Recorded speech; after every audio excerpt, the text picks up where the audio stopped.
Teachers and staff are now able to submit tickets for technology support directly using our Incident IQ system. You can get to Incident IQ simply by going to the intranet page, and under technology, you'll see Instant IQ is the first item on there. Once you click on that, you'll be presented with this login page, and you're going to select Google Single Sign-On here. And if you're not already signed in as your teacher account, you'll go ahead and sign in as your teacher account here, firstname.last at cowetaps.org. The left navigation pane here will have a nice big button for submitting a new ticket, and we'll get to that in just a moment. You'll have a dashboard view here, which is what we're looking at now. If we have any special messaging here, we'll drop it in there, this section. Quick Tickets is a location where these are your devices, if you want to quickly submit a ticket without having to look through categories for your device, you can select it here. There'll also be a view in dashboard of any recent tickets. And we'll talk a little bit more in detail about recent tickets in a moment and what these statuses mean. Let's go ahead and look at My Tickets there. Notice that we have two tabs. Currently, your open tickets are going to be on this tab here. As tickets are closed or resolved, they'll show up under the All Tickets here in the resolve status. Notice that we have 3 tickets already submitted for this user, and with some different statuses here. This first ticket is in progress, so a user has been, a technology person has been assigned, and we're actively working on that ticket. And then we have 2 other tickets that have been submitted but not actually worked on yet, so there isn't any information yet on these tickets. You can look at some ticket detail just by clicking on the ticket. And notice that at the very top, we'll see a ticket number, who submitted the ticket, the location of that ticket, and we're capturing this information based on who logs in. So when you log in, we know that you're either at Coweta Junior High, the high school, iHigh, one of the elementary schools, or the IGCs, etc. Date and time of that ticket, and this is important. Our tickets are sorted, and we generally work on tickets as they come in. Unless there's a critical issue, we work on those as quickly as we can in the order that we receive them. The status of that ticket, a brief description of that ticket. And as I scroll down, you'll see that the contact for that ticket is the agent that is listed here. You can directly communicate or talk with that agent by placing comments in this section here. So you can just free type whatever you'd like to type in there, and then just click on Add Comment. And then you'll see some ticket history or ticket activity.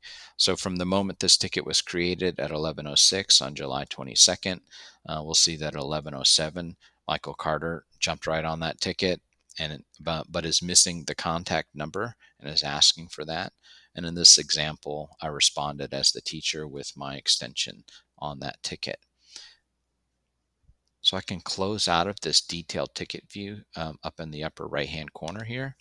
And we'll look at one of these other tickets that I submitted. And you'll see that this ticket again has all of that same information on there. We've even captured a room number here. If we've got that in our system, that'll show up. And then all of the same features that we saw before.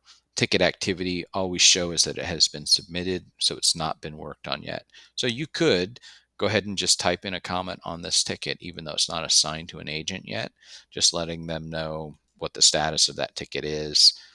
Or you could cancel that ticket. Maybe the issue has resolved itself and you want to go ahead and cancel that ticket. We'll go back up to the upper right and close out. My assets is one of the other left nav features. These are the assets that are directly assigned to you up at the top here.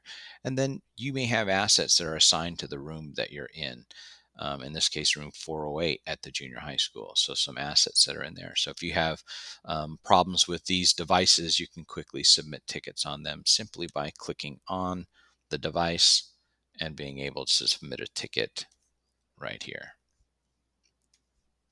We'll close out of this screen. If this teacher had any classes assigned in PowerSchool, you would see them listed here, and you could submit tickets about problems that you're having with a particular class or with students in the class. And then last but not least is our knowledge base. So we're adding more and more articles to this knowledge base. Notice that we've got articles on even different software types that we might be using. You can quickly search if you're having a problem with passwords and be able to get a little bit of self-help if you need that or if you can't wait. In this case, I've typed in password and an article about the guest wireless password has come up, how to reset passwords for different software, Duolingo, Nearpod, etc. All right, let's close out and go back to our dashboard again. And let's submit a ticket quickly. So if we go to new ticket, you'll see that we're presented with a few large categories here. So devices and hardware, Chromebooks, phones, desktops, etc. If we click on that, you'll see our assigned assets and then other categories for hardware, desktop phones, interactive boards, projectors. There's more categories if you click on that, and you can see additional categories in there. Let's close this and go back. Let's go to a new ticket. And again, online systems here is another category. This was cover PowerSchool, PowerTeacher, Destiny, as it says here, other online systems that you might be having difficulties with, user accounts, emails, and passwords that you might be having problems with. And then there's this category, other requests. So if you're just not sure, or if you just want to quickly submit a ticket to get support, you can click on other requests here. And there are other categories here, but notice that there's an issue not listed option as well. So if you just want to very quickly submit a ticket, just tell us what the issue is here, give us a way to contact you, and then submit your ticket. Notice that we're capturing information again, as I mentioned, the person that requested that ticket, the location and the room number, and then the information that you're providing to us here. Test, I need help, extension 2001. So they contact number is very important if you're going to submit a ticket that way, and then submit a ticket. Again, we'll have some ticket details there of the things that are going on with that ticket. And this should show up in my tickets view. And here's the ticket that I just submitted there. Our staff will assign the ticket, will work the ticket, will comment on the ticket as needed. You don't have to be in this Incident IQ interface to be able to see what's going on with your tickets. Notifications will also come to you in your email. This was a notification from a previous ticket.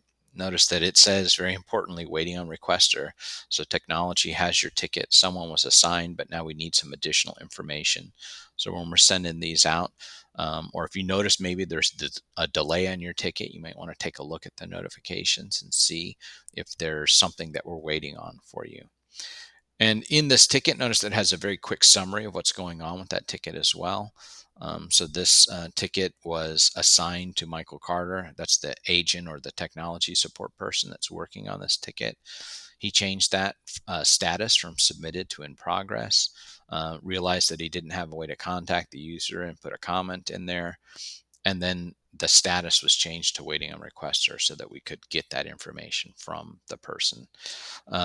This email, you can respond directly to this email, and it will place a comment in the ticket and update both Incident IQ and the technology person that's working on your ticket. Let's go back into Incident IQ. You'll also have a way to see notifications on your ticket in Incident IQ with this little alarm indicator up here. I've got 5 different indicators or messages. And these are messages about this, if the status of the ticket has changed, if there's been a comment on there, or if some information is needed. Comments and information notifications will show up in this area here as well. So again, the process for creating ticket is very quick. New ticket. If you don't select a category, if you don't know, you can go to other requests, issue not listed. In this case, type in the information that we need and submit ticket, and we'll be able to get you in line to get support to you as quickly as possible. If you have any questions or problems, please feel free to reach out to technology support.